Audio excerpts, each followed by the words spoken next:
Now, I flashed on this one in the last video, and I said we'd come back and have a look at this. So this is one of the,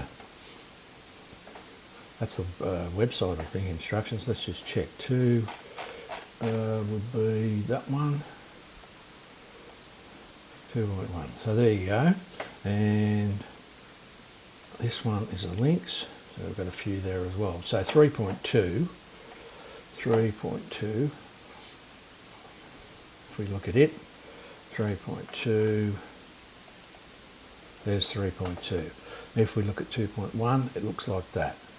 If we look at 1.2, it looks a bit different, but it produces pretty much the same result. This is the PDF stuff. So over here, PDF files, there are quite a few. There's 27 of them. So 20, 21, 22, 23, 24, 25, 26, 27, so there's 27 PDF files. So I've done a slightly different way of doing it. Let's just go through bit by bit.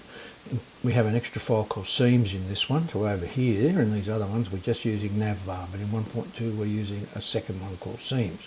The top of this one isn't much different. That's the top there.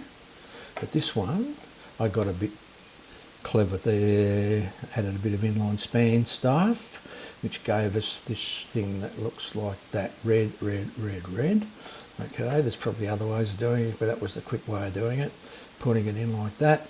Down here is where the action takes place. So instead of having a list of links with the button there, I've used PHP, I've used a loop instead, and the loop, which is very similar, that's the path to the PDF. We want a new. This is the button stuff. It's warning, the image, the path, and the name of the image. All right, so I could have had all that listed, very similar to this, but I've used loops instead. Now, I guess this good and bad.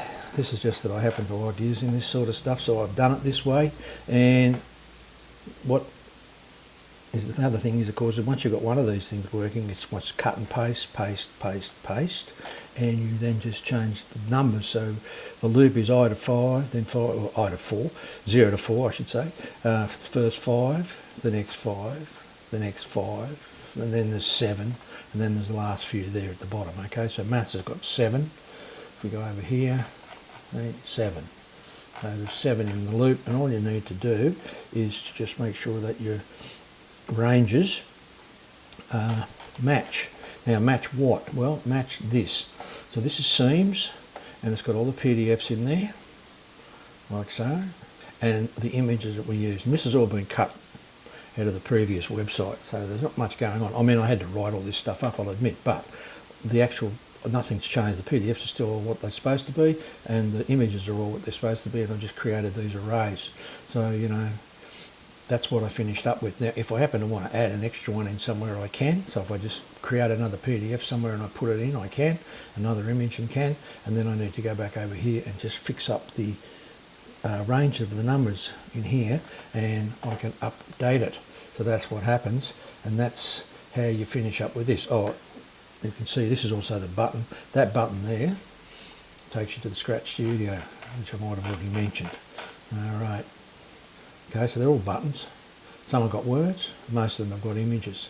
And that's how you get it to look like that, and then you do a resize, and they're smaller. So your phone's about that big, I guess. So it's going to look like that. All right. And triangle the way through there like so. So, there we have it.